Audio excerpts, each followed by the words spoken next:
Alain Delon, dans quelques instants, Romy Schneider va atterrir sur l'aéroport de Nice-Côte d'Azur. Êtes-vous un petit peu ému? Je ne cacherai pas que je suis un peu ému, oui, parce que finalement, c'est à peu près jour pour jour, après 10 ans se sont écoulés depuis la première fois où je suis venu l'accueillir sur un aéroport, en 1958. En effet, et vous n'étiez pas encore une vedette à cette époque-là. Non, elle était une énorme vedette européenne, moi pas du tout. Je débutais dans la carrière. En cet été 1968, c'est un couple mythique, magnétique, qui se retrouve à Nice. Deux êtres dont les amours ont déjà embrasé le cœur du public et qui s'apprêtent à tourner près de Saint-Tropez un film qui deviendra culte, La piscine. Ils se sont rencontrés, aimés, blessés, séparés, admirés, retrouvés. Mais jamais, dans le tourbillon du cinéma et moins encore dans celui de la vie, ils ne se sont vraiment quittés. Jusqu'au bout et pour toujours, dans la brûlante passion comme dans le drame le plus terrible, Romy Schneider et Alain Delon seront restés des éternels fiancés.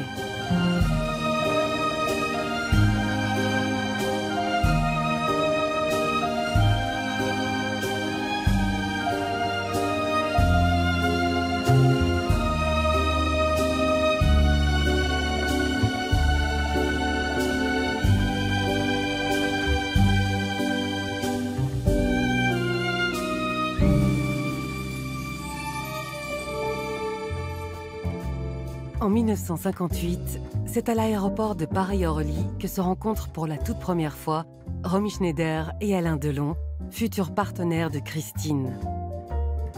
Un film oublié, mais un tournant dans leur carrière et leur vie amoureuse. Lui est un acteur débutant de 22 ans, elle a 19 ans à peine et déjà une star internationale grâce à son incarnation iconique d'une certaine Sissi. Une trilogie réalisée par Ernst Marischka, dans laquelle Romy incarne celle qui deviendra l'impératrice d'Autriche.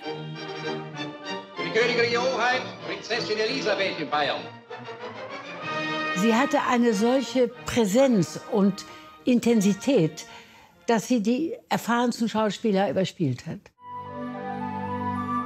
Dans les films Sissi, la mère de la jeune princesse n'est autre que la maman de Romy, Magda Schneider, elle-même issue d'une famille de comédiens.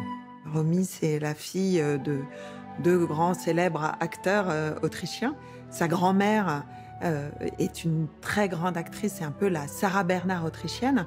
Et effectivement, c'est comme quelque chose qui est presque naturel en fait chez elle. Mais ce personnage de Sissi, qui l'a rendue tellement célèbre, finira par l'étouffer. Je n'en avais marre, je savais que c'est bien gentil, c'est charmant, c'est... Mais pas plus que ça, et ça me rapporte peut-être beaucoup d'argent aux producteurs et à moi aussi, mais c'est pas ce que je veux, c'est pas... Sie ist in sich irgendwo im Umbruch. Sie weiß, es muss etwas passieren. Ich will Sissi 4 nicht mehr drehen. Man hat ihr Sissi 4 angeboten mit 1 Million D-Mark, das hat sie abgelehnt. Ich will was anderes machen. Il y a cette espèce de boule d'énergie, d'intelligence incroyable, de maturité folle, de talent immense, qui dit mais non, mais arrêtez, moi j'ai pas envie d'être cette espèce de jeune première, cette meringue. C'était la première star mondiale allemande d'après-guerre. C'était impressionnant. Donc tout cela l'a abandonné. Elle va prendre un avion et du jour au lendemain, elle va arriver à Paris parce qu'elle rêve de Paris, de ce que veut dire Paris. Paris où, en 1958, Romy retrouve donc ses partenaires du film Christine, Alain Delon, Sophie Grimaldi et Jean-Claude Brialy. Nous sommes allés à l'avion à Orly chercher Romy, qui arrivait de Berlin. Bien entendu, le producteur avait donné une grosse gerbe de roses rouges. Delon ne portant jamais rien, c'est moi qui portais les roses. Quand on est arrivé à Orly, Romy est descendue de la passerelle. Là-dessus, Delon m'a pris les roses parce que dans ces cas-là, il a donné les fleurs à Romy, qui, elle, ne portant jamais rien, m'a repassé les roses, donc j'ai eu les roses. Et je devais traduire à Romy et à Alain ce qu'ils disaient, parce que Alain ne parlait pas l'allemand non plus. Donc j'ai dû faire un peu de conversation, je faisais le traducteur. La rencontre n'est en réalité qu'une mise en scène destinée à faire parler du film avant même son tournage et d'attirer l'attention sur ses futurs protagonistes. Romy, mais aussi le jeune Delon, qui, à son retour de la guerre d'Indochine et loin des viennoiseries aristocratiques, s'est installé à Paris, où il traîne entre Saint-Germain-des-Prés et Pigalle, quartier où les voyous côtoient les proxénètes. Pigalle, à l'époque, c'est le poumon de la rive droite, comme sur la rive gauche, le poumon est Saint-Germain, Saint-Michel, tout ça. C'est quand même les deux gros poumons de vie, de fête et d'artistes. Il vit à Pigalle, il fréquente le bar des Trois Canards, qui est tenu par des truands parisiens. Un copain m'avait dit « Oh, ce soir, pourquoi on n'irait pas boire un pot à Saint-Germain-des-Prés ?» Et moi, je lui avais dit « Saint-Germain-des-Prés, qu'est-ce que c'est ?» Parce qu'on était à Pigalle, et je ne savais pas qu'il y avait un quartier qui s'appelait Saint-Germain-des-Prés à Paris. Je n'en ai aucune idée. Et j'ai découvert Saint-Germain-des-Prés, la rue Saint-Benoît, le Flore, etc. Je ne savais pas que ça existait. La première fois que je l'ai vu, rue Saint-Benoît, il avait encore les cheveux très courts, il arrivait d'Indochine. C'était un jeune homme qui n'était pas comédien, il ne savait même pas qu'il le serait d'ailleurs. Et je me souviens toujours que, bon, cette rue était extraordinaire à l'époque. Il y avait des terrasses partout, tous les gens intéressants dans Paris étaient là. Et je me souviendrai toute ma vie que... Et il marchait dans la rue, et je vous assure, j'ai vu la rue s'arrêter. Mais vraiment, c'est-à-dire que il était absolument incroyable visuellement à voir. C'est à Saint-Germain qu'il fait la rencontre de Brigitte Aubert, une comédienne de 10 ans son aînée, qui vient de tourner avec Hitchcock. Ils vivront un temps ensemble, et grâce à elle, Alain fréquentera le milieu du cinéma avant de décrocher 2 seconds rôles dans des films mineurs. Mais finalement, c'est une jeune Allemande qui a donc décidé d'en finir avec Sissi qui va véritablement faire démarrer sa carrière. Quand on monte le film Christine, on lui dit, voilà, il faut choisir un acteur français, on lui amène un classeur et elle tourne les pages. Et elle tombe sur Alain Delon. Mais c'est ni une ni deux. C'est pas Jean-Pierre Cassel, c'est pas Daniel Gélin, c'est pas Jean Marais. Non, c'est Alain Delon. Il n'est pas connu, il n'est pas star, il n'est rien. Il est une petite vedette en devenir, comme il y en a beaucoup à l'époque. Mais là, en mettant le doigt dessus, c'est un moment très fort, parce que elle, Romy, c'est pas une vedette à l'époque, c'est une star. Vos chagrins d'amour, c'est grave? Je n'ai ni amour ni chagrin. Alors il est temps que l'on s'occupe de vous. Vous ne croyez pas obligé de me raconter des histoires? Vous avez envie d'être seul? Moi aussi. Eh bien, ayons l'air d'être ensemble, ça suffira. Très bien. On ferme chacun sa porte. Bonsoir, mademoiselle. Bonsoir. On prenait des cours de danse pour la valse. Alors, ça n'a pas valsé, bien sûr. Jean-Claude Brialy, oui. Les 3 premières semaines, il n'était pas du tout amoureux de Romy, mais elle découvrait beaucoup de choses avec Alain. Quand elle était jeune, elle était un peu capricieuse, un peu enfant gâté. Elle avait été vedette à 14 ans, 15 ans. Sa mère était une grande vedette de cinéma, son père un grand comédien de théâtre, sa grand-mère une grande actrice de théâtre. Donc elle avait vécu tout le temps dans ce milieu, elle était très jolie, elle avait du succès tout de suite, elle avait de l'argent. Donc elle était un peu, comment dit-on, enfant gâté. Bon. Romy, elle vient d'un milieu assez privilégié, bourgeois, et donc elle a une éducation. Lui, il a un côté très rebelle, il est très libre, etc. Donc évidemment, ça l'attire énormément, parce que c'est tout ce qu'elle rêve d'être et de vivre. Et en même temps, il y a quelque chose qui la dérange, parce qu'elle ne connaît pas ça. Je pense que Romy a été amoureuse beaucoup plus vite d'Alain que Alain de Romy. Ça, à peu près certaine. La sauce montait. Et c'est vrai que pour Alain, c'était très important aussi de se savoir aimer de Romy. Même si au départ, il faisait côté gros dur. Bon, il a été absolument ébloui par cette femme, par sa manière de jouer. Finalement, Alain est devenu très amoureux. Il était extrêmement intrigué par cette fille qui était différente de toutes celles qu'il pouvait connaître à Paris ou ailleurs. Il y avait quelqu'un qui avait ce mystère, une grande innocence et extrêmement sérieux. Quand ils sont tombés amoureux l'un de l'autre, si vous voulez, ils avaient 2 caractères assez violents et assez forts. Il a dompté un peu. Et comme elle était amoureuse, elle s'est laissée dompter. Le tournage de Christine terminé, une avant-première de prestige a lieu à Bruxelles en janvier 1959. Les uns arrivent par les airs d'Allemagne, la mère de Romy et son conjoint Taddy Platzheim, les autres par train depuis Paris. Tous réunis par une joyeuse complicité. On a eu un triomphe. Alors là, je m'en souviens très très bien. Et les gens étaient comme des fous, parce qu'il y avait une foule folle. Et pour Romy, parce que c'était quand même la princesse connue, et pour nous, donc on n'était pas connus. Ah non, non, ça a été extraordinaire. Je me souviens, son beau-père avait un grand hôtel, donc on avait fait coïncider l'ouverture de ce grand restaurant et de ce grand hôtel avec la première mondiale de Christine. Et quand on est arrivé sur scène, la speakerine, qui ne connaissait ni Alain Delon, ni Jean-Claude Brialy, elle ne connaissait que Romy Schneider, elle avait annoncé, et voici 2 jeunes premiers. Je vous présente Alain Belon et l'autre qui est sympathique, qui s'appelle Jean-Claude Branly. Voilà comment nous avons fait nos débuts avec Romy et Alain à Bruxelles. Une soirée de gala qui se poursuivra par un bal, au cours duquel Romy affichera publiquement sa liaison avec Alain. Mais leur amour naissant, Romy et Alain entendent bien le vivre le plus souvent possible, loin des plateaux et photographes. À Paris, c'est chez l'agent d'Alain que, dans un premier temps, les amoureux s'installent, quai Malaquais, en lisière de Saint-Germain-des-Prés. Désormais au courant de l'idylle de leur fille, il est impératif pour les parents de Romy qu'elle se fiance. Surtout que le jeune Français n'a pas très bonne réputation. Die Verlobung am Luganer See ist ein merkwürdiges Kapitel in dieser Amour fou. Diese Verlobung wurde von Magda Schneider und von Daddy Platzheim organisiert. Und es war bis zum letzten Moment unklar, ob Alain Delon überhaupt kommt. Also Romy war dort und alle warteten.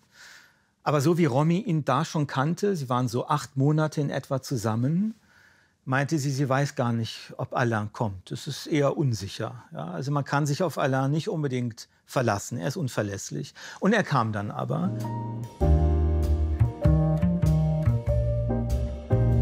Ça, c'était les fiancés du siècle. Ah non, non, vraiment. Ah oui, oui, on en parlait énormément. On en parlait à Vienne, on en parlait à Bruxelles, on en parlait absolument partout.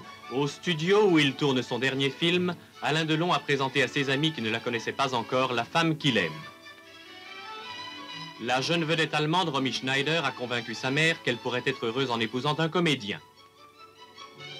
Ces fiançailles ont été un événement du tout cinéma et prouvent assez bien qu'on peut être heureux sans pour autant vivre caché.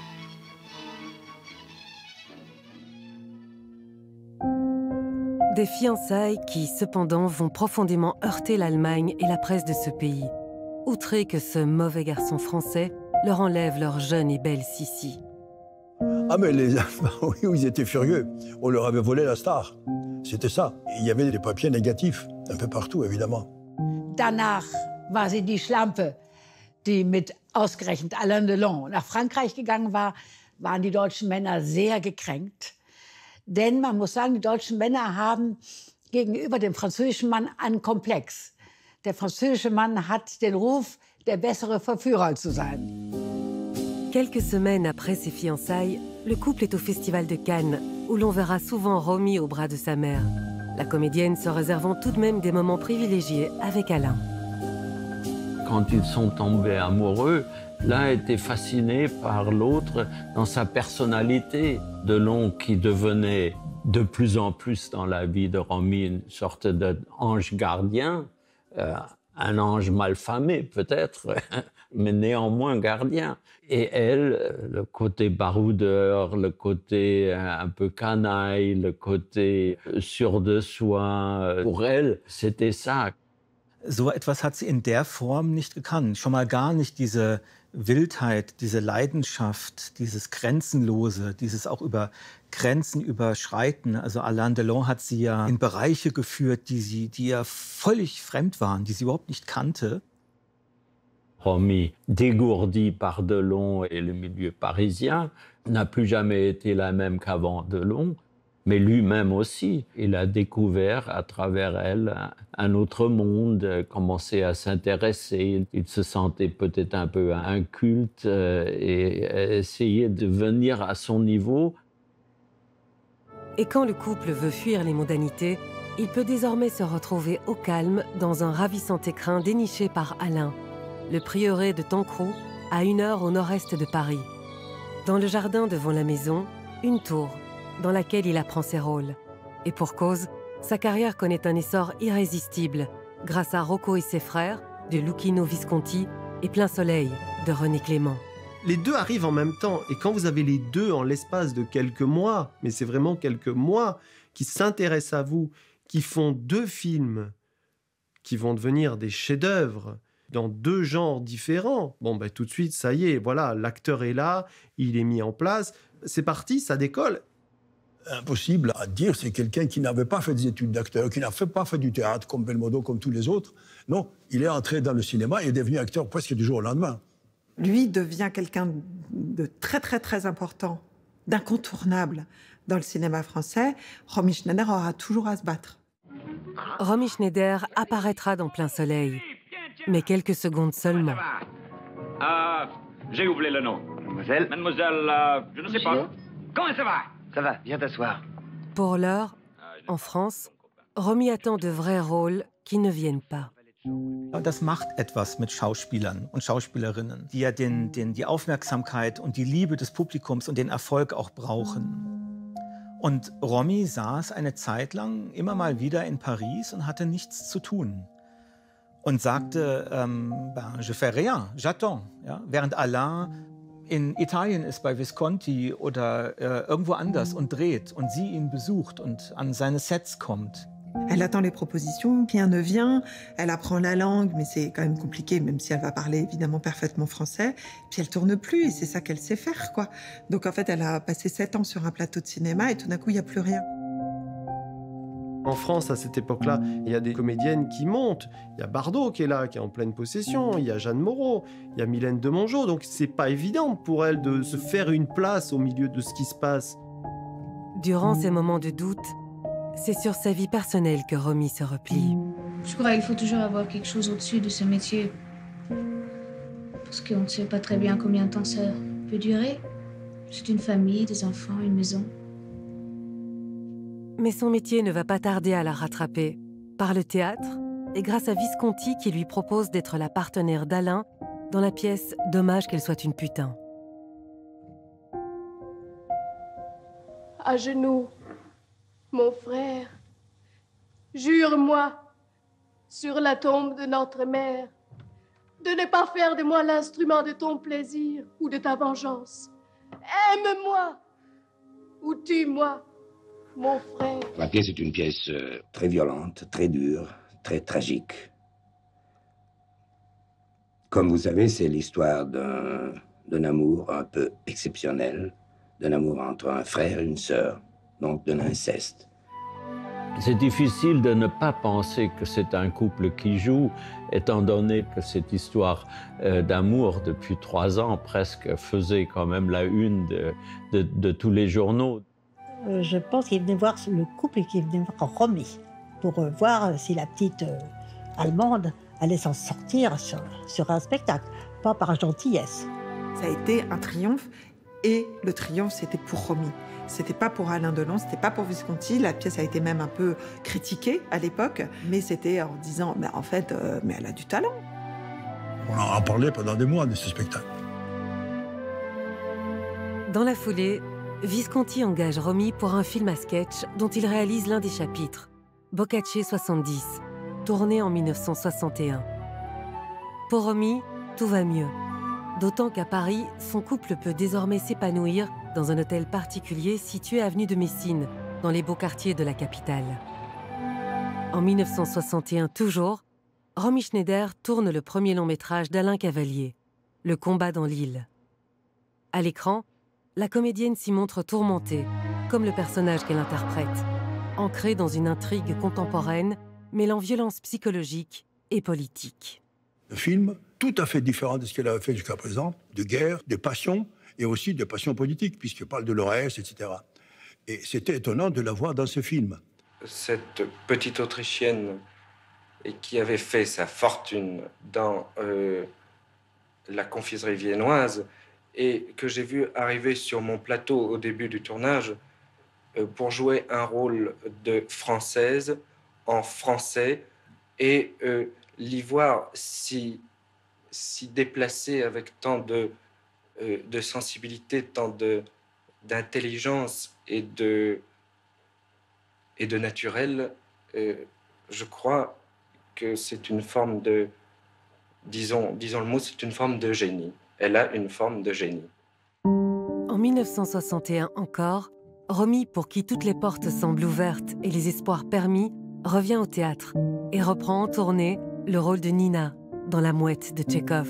Pour le bonheur d'être écrivain ou artiste, je supporterai l'indifférence de ceux qui me sont chers, la misère, la déception. Je pourrais vivre dans un grenier et manger du pain noir. Je pourrais souffrir tous les tourments de l'artiste qui voit son imperfection, passer par toutes les désillusions.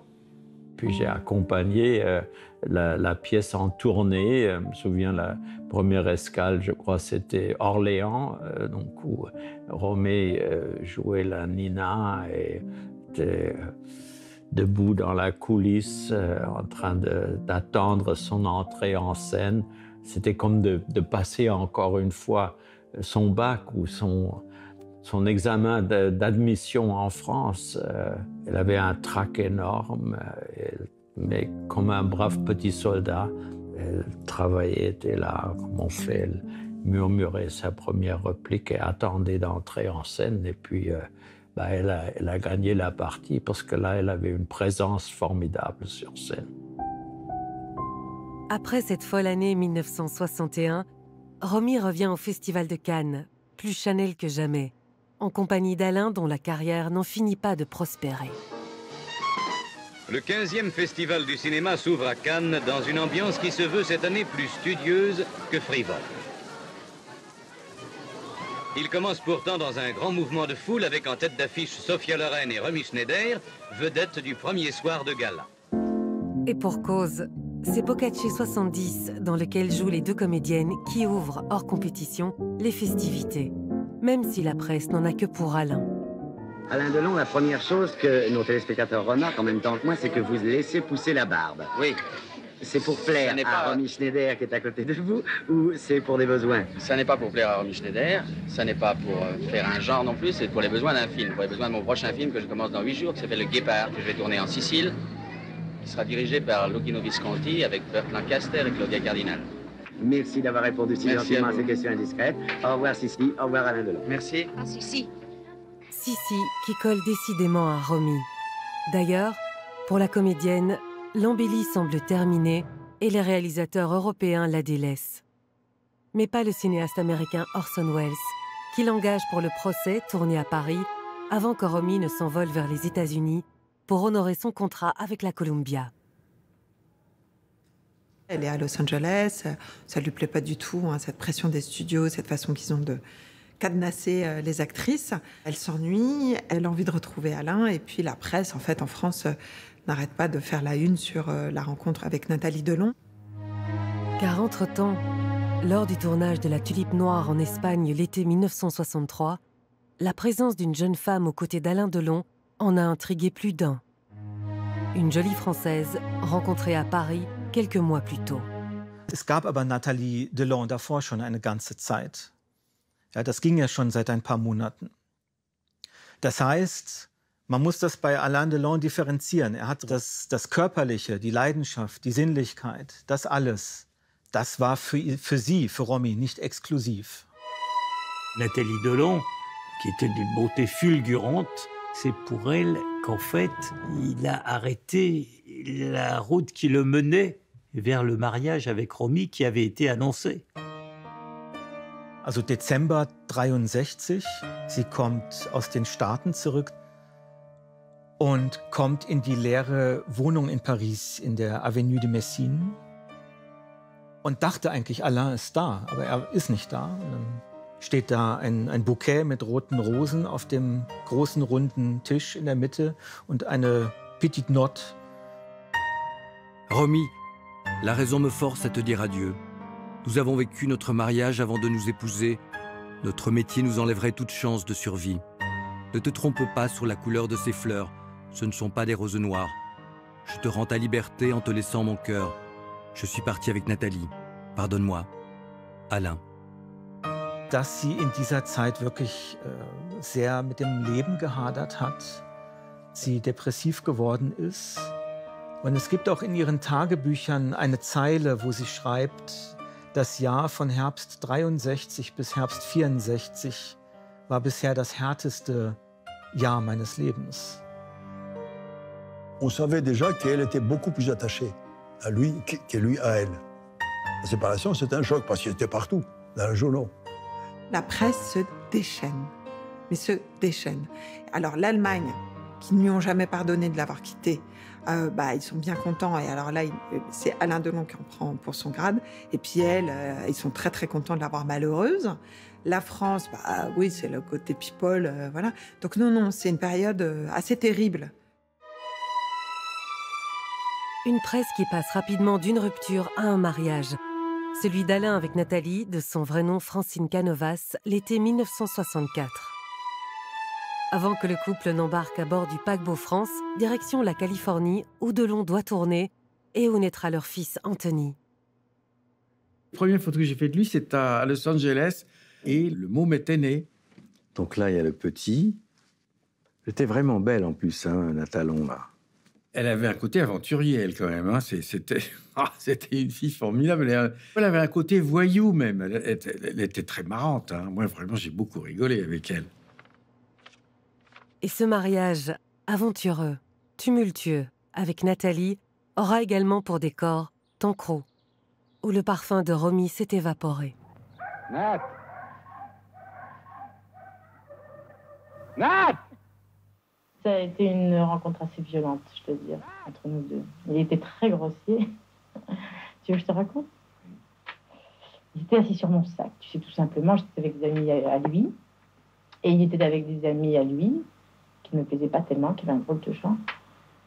Et on m'a dit, tiens, Alain Delon est là. Je dis, ah bon, il est beau, en effet. Je l'ai regardé. Et il était assis sur mon sac, alors je lui ai dit, est-ce que ça vous ennuierait pas de vous soulever un tout petit peu pour que je puisse prendre mes affaires? Prenez-le votre sac, j'en ai rien à foutre. Mathilde dit, allez, dépêchez-vous, vous voyez bien que je suis occupée.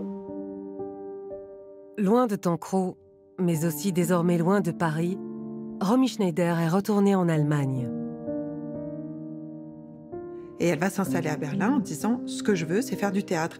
Elle veut renouer avec ça, et puis elle va rencontrer Harry Mayen, et elle va tomber amoureuse de lui.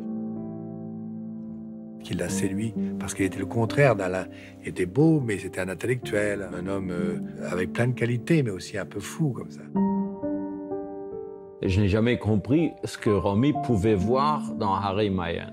Ce Harry Mayen faisait partie de ce boulevard qui pratiquement ne se jouait presque qu'à Berlin et encore. C'était le théâtre correspondant à Sissi et correspondant surtout au public de Sissi. Elle a dû être très, très désespérée à ce moment-là de sa carrière qui n'avançait pas pour faire ce pas-là. Sie hat ja immer etwas exzessiv gemacht und dann genau das Gegenteil exzessiv. Und dann wieder zurück und wieder zurück. Und weil Alain Delon nicht seriös war, war sie erschöpft und einsam und hat sich gesagt, nun aber ein seriöser Mann, ein Deutscher, ich werde Mutter und so weiter. Sie hat gedacht, das ist es jetzt. Es hat vielleicht eine Rolle auch gespielt. Sie war ja sensibilisiert für den Antisemitismus und die Schuld von Deutschland. Ihre Mutter hat ja auch mit den Nazis geflirtet, mit Hitler persönlich geflirtet und so. Und das hat sie in Frankreich verstanden. Harry Mayen, ich glaube, der Vater war Jude und der war durchaus geprägt von diesem Schicksal, ja, in Deutschland Jude zu sein. Das hat vielleicht Romy auch berührt. À Berlin, ses espoirs de faire du théâtre étant dans l'impasse, Romy tente de s'épanouir en épouse et mère de famille auprès de leur enfant, son petit David. Est-ce que vous avez eu peur à ce moment-là de ne pas remonter la pente, de ne pas retourner comme vous le souhaiteriez? Oui. Oui, je l'avais. C'est ça, c'est l'époque à Berlin. C'est ces 2 ans et demi ici à Berlin. Mon fils était né. Ça, c'était très bien. Ça dure un petit moment, mais ce métier, il ne me lâchait pas. Les propositions que j'avais ici de l'Allemagne, c'était des choses qui ne m'intéressaient pas du tout. Pas du tout. À Grunewald, dans la banlieue verte de Berlin, c'est donc la vie quotidienne qui prend le dessus. Sie kann nicht putzen, sie kann nicht kochen, sie weiß nicht, wie das geht, wie das funktioniert. Also auch wieder eine Überforderung von ihr. Und es war dann aber relativ schnell so, dass die beiden sich auch wieder auseinanderentwickelt haben, weil Harry Mein keine großen Erfolge mehr hatte. Abgesehen davon war er auch jemand, der Tabletten genommen hat, der viel Alkohol trank, der Tranquilizer genommen hat und das auch noch an Romy herangetragen hat. Auch das war eigentlich eine schwierige Beziehung. Am Ende war es eine traurige Beziehung.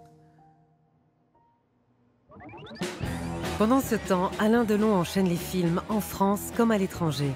Et en 1968, il est approché par la production d'un long métrage que va réaliser Jacques Deray, La Piscine. Delon, voyant arriver le projet de La Piscine, accepte. Il vient de faire un film pour le même producteur, ça se passe bien et surtout le personnage lui plaît. Il lit le scénario, formidable, très bien, qui est l'actrice pressentie. On a pensé à Leslie Caron, à Jeanne Moreau, on a pensé à Monica Vitti, qui même un mois avant le tournage est encore pressentie. Mais lui, il a eu une idée. Et puis Alain a téléphoné. Parce que ça, il faut bien le dire, c'est Delon qui a téléphoné, qui m'a proposé le rôle. Personne ne voulait plus de Romy au cinéma, personne ne voulait plus de Romy en France. J'ai été la chercher en Allemagne, je l'ai imposée dans La Piscine. J'ai dit le film se fera avec elle et moi, où il n'y aura pas de film. Je vous passe les détails et le film s'est fait avec Romy Schneider et Alain Delon. Romy Schneider, s'est retrouvaille avec Alain Delon. Un petit peu d'émotion dans la voix, peut-être? Oui, oui, oui. Vous êtes heureuse de retrouver Alain Delon? Très. Très. Alain Delon, tout à l'heure, vous m'avez dit que vous étiez ému, vous aussi, oui. En rencontrant... C'est normal, vous ne trouvez pas? Oui, bien sûr. Vous êtes vous-même ému en tenant ce micro. Peut-être. Ça fait combien de temps que vous n'aviez plus revu Alain? 1 an. Ça fait 1 an que vous n'avez plus revu Alain? Depuis 1 an, très court, Très court. pendant un gala. Et la dernière fois que vous aviez joué avec Alain? Il y a 7 ans. Combien d'années? 7 ans. Bon, 7 ans. 7 ans.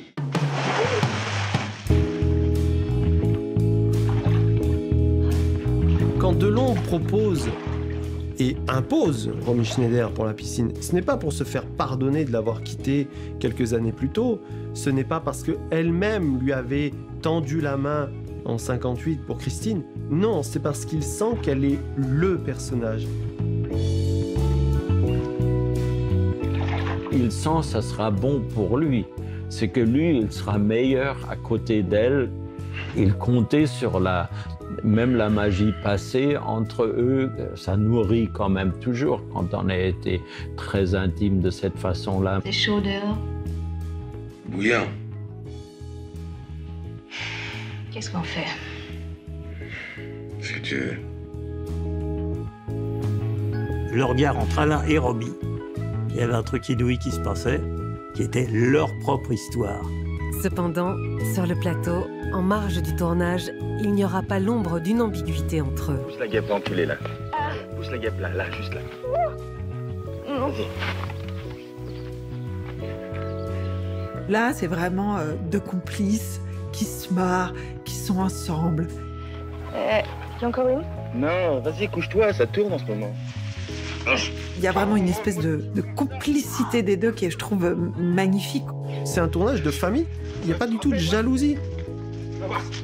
D'autant qu'Alain, quitté par Nathalie, a entre-temps rencontré la comédienne Mireille d'Arc.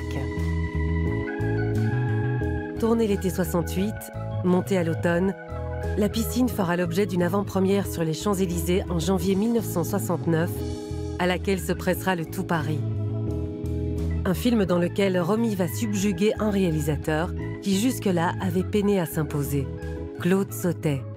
Pour lui, pas de doute, c'est elle qui doit incarner l'héroïne du film qu'il s'apprête à tourner, Les choses de la vie. Et c'est Claude qui a ressorti Romy, parce qu'elle était différente dans chaque rôle et formidable dans chaque rôle. Bon, c'est vrai.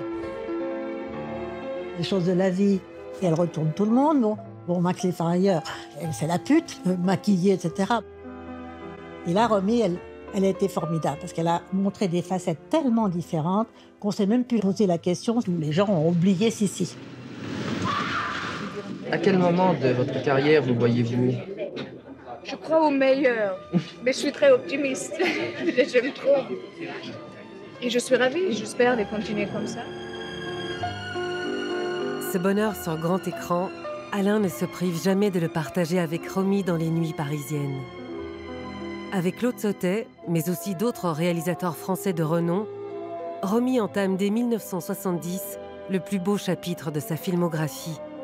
Une décennie au cours de laquelle la comédienne va prendre sa revanche et décrocher des rôles de femmes intenses, incandescentes, entre force et fragilité. Romy Schneider verra aussi son talent récompensé par 2 Césars. Romy Schneider. Romy Schneider.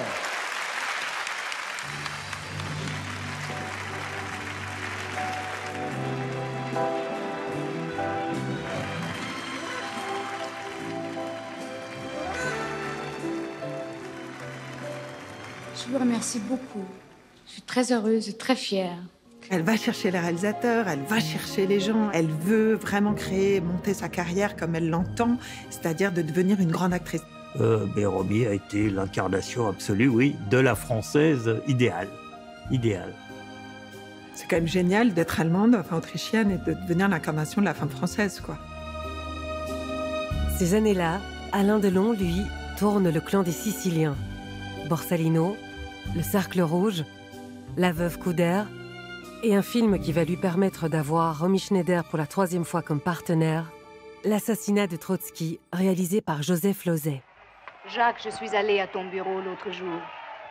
Il n'y avait rien. Du moins, à l'adresse que tu m'as donnée, il n'y avait pas de bureau. Si la sensualité n'est pas absente de certaines scènes, le couple n'est plus érotisé comme il le fut jadis, Romy gommant par ailleurs son pouvoir de séduction. C'est aussi 2 Stradivarius qui savent que s'ils travaillent ensemble, ça va aller très très bien, quoi, et que ça va être plus simple qu'avec d'autres. C'est ça aussi, être un couple de cinéma. Un couple de cinéma, 2 êtres profondément liés, mais dont les amours sont ailleurs. Alors que le couple Alain Delon-Mireille d'Arc durera 15 années, Romy se lance dans des histoires d'amour intenses, mais vouées à l'échec. Elle était toujours sentimentale, toujours amoureuse, avec des passions toujours violentes. Elle était tellement généreuse, tellement sincère dans ses amours, qu'elle ne comprenait pas qu'on la trahisse et qu'on lui fasse du mal. Sie war einerseits die Frau, von der man spürte, sie ist eine Persönlichkeit, sie will frei sein, sie will machen, was sie will. Und gleichzeitig hat sie die Männer idealisiert und war profunde abhängig von ihrem Begehrtwerden und von ihrer Liebe. Ces passions amoureuses dans la vie, Romy Schneider les vivra souvent sur les plateaux. Avec Jean-Louis Trintignant, durant le tournage du Train, ou encore avec Jacques Dutronc sur L'important, c'est d'aimer. Je veux te dire que je t'aime. Le jeu de Romy, d'une rare intensité, semble confondre fiction et réalité. À l'issue du tournage, sa liaison avec Dutronc laissera la comédienne brisée. Une sensibilité extrême entre un homme et une femme qui jouent ensemble tous les jours, qui se voient tous les jours, qui se disent des choses qu'on ne se dit jamais dans la vie, où on va au fond d'une approche psychologique et sentimentale avec l'autre. Et ce jeu dangereux avec ses partenaires, elle le jouera aussi au fil des films avec certains metteurs en scène. Costa Gavras, qui la dirigera dans Clair de femme, en sera le témoin. Il faut comme t'arrêter un petit moment, hop, sur lui. Parce que là, tu vois, c'est une sorte de fusion, je dirais, avec les metteurs en scène complète. Mais il fallait garder sa distance et rester avec les personnages et avec le film. Ça, c'était essentiel. Et c'est vrai qu'on a vécu comme ça toute la période du film, avec cette relation-là, de séduction permanente. En 1975, Romy Schneider divorce d'Harry Meyen, mettant un point final à une histoire qui n'était plus depuis longtemps pour épouser Daniel Biasini. Mariage qui aura lieu à Berlin, dans le quartier de Grünwald. Es war ein Stück besonderer Art, das sich heute in Berlin abspielte. Hauptdarstellerin Romy Meyen, geborene Albach genannt Schneider, als liebliche Sissy bekannt geworden. Heute trat die vor einem halben Jahr geschiedene Filmschauspielerin zum zweiten Mal vor den Standesbeamten. An der Hochzeitsfeier hatte auch Romy Mutter Magda Schneider teilgenommen, die feststellte, die zweiten Ehen sind immer die besten. Sie muss es wissen. Neuer Romy-Ehemann ist der bisherige Privatsekretär der 37-jährigen Schauspielerin, der 28-jährige Franzose Daniel Biasini. Er traf 3 Stunden vor der Hochzeit aus Paris kommend ein, wo er mit seinen Freunden Abschied vom Junggesellendasein gefeiert hatte. Daniel Biasini, avec qui elle aura une fille, Sarah, quelques mois plus tard. Diese 70er Jahre haben sie verändert. Sie ist gereift, sie hat sich emanzipiert, sie wurde immer femininer und zugleich immer selbstständiger und eigenständiger. Au cours de la seconde moitié des années 70, Romy se tournera vers des films d'auteur et des histoires sensibles qui feront d'elle, si pas une femme, à tout le moins une comédienne totalement épanouie. Alain, lui, initiera des fictions plus commerciales qui renforceront le statut de la star Delon. Ce qui ne les empêchera pas de se retrouver aux soirées de gala de leurs films respectifs. Et c'est à l'issue de l'une d'elles, organisée pour 3 hommes à abattre en octobre 1980, que Romy et Alain vivront un moment d'une incroyable passion. Il y avait à cette avant-première toutes les stars. Et Romy était là. Il y a Montand, il y a Lino, il y a Brialy bien sûr, tout le monde est là. Et après on se retrouve chez Régine, dans cette boîte de la rue de Pontieux magnifique, et on est en train de manger sur des tables basses comme ça. Il y a une musique très langoureuse comme à l'époque, et Romy m'appelle à un moment, et j'y vais, je me marre déjà, je me demande qu'elle va dire, dis à ton pote qu'il me fasse danser. Et je passe devant Alain, et je lui dis, il y a Romy qui veut, et il me dit Sinatra. Et donc, le disquaire nous met Strangers in the Night, et d'un seul coup, Alain tend la main, et dans sa main, je retrouve Romy Schneider qui se lève, et il y avait des gens qui bougeaient sur la piste. Et d'un seul coup, il n'y avait plus que 2 sur la piste. Et on tourne la tête. Il y avait Mireille, pourtant, qui était là, qui était la femme de sa vie. Hein. Alain, il vivait avec elle. Et vous démarrez Sinatra, vous tournez la tête, et vous voyez Delon, Romy, qui s'embrassent comme deux étudiants, 2 collégiens, 2 amants, 2 amoureux. Et ils s'embrassaient, mais passionnément. Je dois vous dire que les gens retenaient leur souffle. Il n'y avait plus une mouche qui volait. Et donc, le caviar dans les assiettes, tout le monde s'en foutait. Ils étaient ensemble et ils nous avaient redonné un moment de l'histoire et de leur passion. Mais l'aube des années 80 ressemblera pour Romy à un crépuscule. Alors qu'elle tourne aux États-Unis, elle apprend le suicide de son ex-mari et père de son fils David, Harry Meyen. En février 1981, Romy se sépare de Daniel Biasini, le papa de Sarah. Mais quelques mois plus tard, elle va vivre le plus tragique des drames. Le dimanche 5 juillet 1981, David escalade le mur d'enceinte d'une propriété familiale, perd l'équilibre et dans sa chute, s'empale sur les pointes de métal de la grille. Il mourra quelques heures plus tard. Il avait 14 ans. Alain Delon, toujours auprès de sa Romy dans les moments tragiques, s'empresse de la rejoindre. Il sera à ses côtés à l'enterrement. Tout comme Laurent Pétain, le dernier compagnon de Romy. Delon devra repousser les photographes, dont l'indécence s'est avérée sans limite. Qu'on me laisse enfin tranquille. Si on sait, vous savez, ce que certaines soi-disant photographes sont capables de faire, je pense que le public a le droit de le savoir. Qu'on se déguise en infirmier pour photographier un enfant mort, qu'il y a une certaine presse qui achète et qui publie à la une, comme on dit. Où est la morale? Où est le tact? C'était plus la même femme, je crois. Bah, elle était brisée, hein, vu quand on perd un enfant, et puis des conditions dans lesquelles elle a perdu son enfant, c'était incroyable, enfin, c'est une tragédie totale. Malgré son immense détresse, Romy Schneider décide de poursuivre son parcours de comédienne. Il est d'ailleurs prévu qu'elle tourne un nouveau film avec Alain. J'ai fait donc 5 films avec lui. Le 6e devait s'appeler L'un contre l'autre avec Romy. C'était l'histoire de Delon et Romy. L'un contre l'autre, l'un avec l'autre. Immédiatement et globalement et sur tous les plans, artistiquement, intellectuellement, commercialement, tout le monde voulait l'un contre l'autre, 2 graniers de fer Romy Schneider, Alain Delon. Et moi, je sais que Romy, elle était tellement contente de l'idée de retourner avec Alain. La mort de Romy Schneider, un arrêt cardiaque, brise l'un des plus beaux personnages du cinéma français. Madame, monsieur, bonsoir. Elle avait pour elle le talent, la beauté, et à 43 ans, cette forme de maturité alourdie par le malheur. Romy Schneider est morte ce matin d'un arrêt cardiaque dû vraisemblablement à une absorption conjuguée d'alcool et de barbiturique.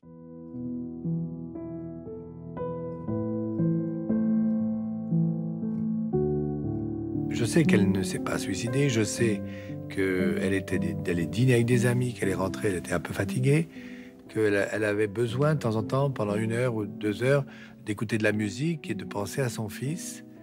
Elle prenait des médicaments. Qu'est-ce qui s'est passé? Son cœur s'est arrêté. À 5h30 du matin, j'ai eu un coup de fil, une dépêche qui vient de tomber que Romy Schneider n'est plus.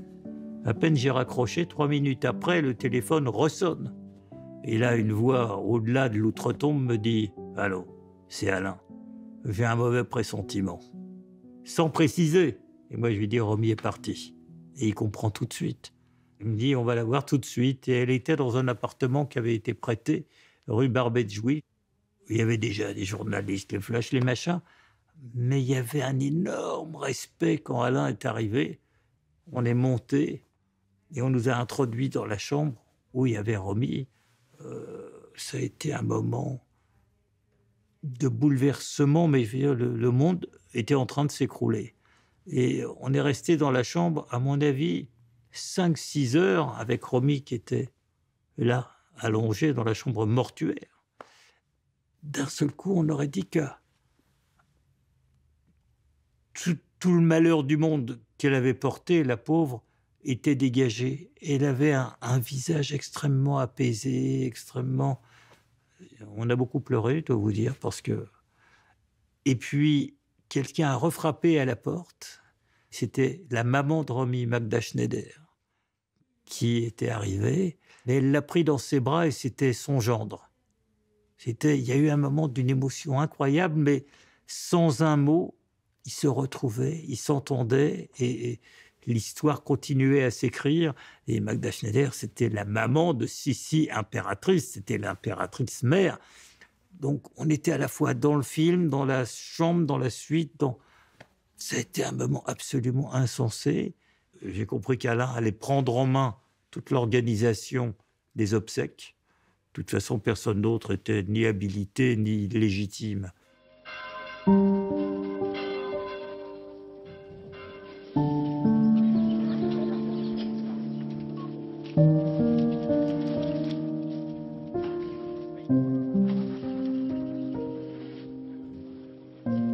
Alain Delon restera dans l'ombre lors de ses funérailles pour se recueillir sur la tombe de Romy plus tard, une fois le calme et le silence revenus. Il a écrit une lettre qu'il a déposée sur sa tombe le lendemain. Je te regarde dormir. Je suis auprès de toi à ton chevet. Je te dis adieu. Le plus long des adieux, ma poupelée. C'est comme ça que je t'appelais. Ça voulait dire petite poupée en allemand. Je pense que c'est la première fois de ma vie et de la tienne que je te vois sereine et apaisée.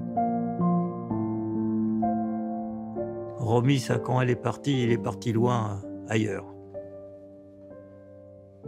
Pour Delon, c'est un cataclysme, quoi. C'est quelque chose de...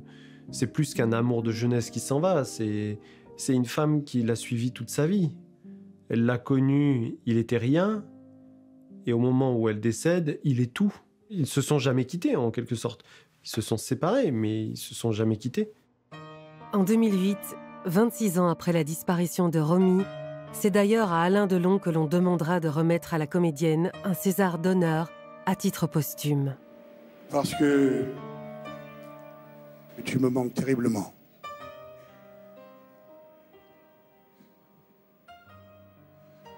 Parce que nous sommes fiancés il y a 50 ans. Parce que nous avons nagé ensemble il y a 40 ans dans la piscine. Parce que nous nous sommes aimés. Parce que nous avons été heureux ensemble et malheureux quand David est parti. parce que c'était toi, parce que c'était moi. Voilà pourquoi. Er vermisst sie. Er hat irgendwann einmal gesagt, dass vom Beginn an, von 1958 bis zu ihrem Tod, 1982, waren es 24 Jahre. Und das seien die 24 Jahre gewesen, in denen er seine größte, wichtigste Liebe begleitet hätte. Einmal als Liebhaber und einmal als Freund. C'est une femme que j'ai profondément aimée, c'est tout. Ça a été un premier amour, ça a été un très grand amour, un amour de jeunesse, ceux qui restent toute la vie, ceux qui marquent, ceux qui ne sont pas forcément les plus grands, mais ceux qui, quelquefois, sont les plus importants. C'est quand même magnifique d'imaginer qu'Alain Delon, il a le costume de Dommage qu'elle soit une putain et qu'il a comme une sorte de petit musée. Et en fait, il a besoin de la présence de Romy Schneider chez lui, il a besoin de se souvenir beaucoup. Il avait une loge à Boulogne, et dans sa loge, c'était tout décoré de photos de Romy Schneider, de films avec Romy Schneider, ah ouais. J'ai duré 62 ans.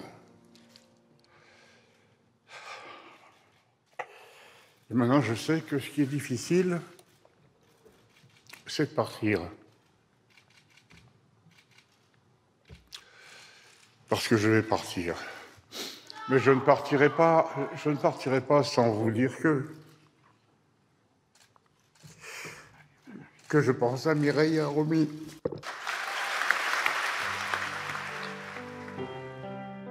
Je suis sûre que vous aimeriez tourner avec Alain Delon. Quel genre de sujet choisiriez-vous? Une histoire d'amour.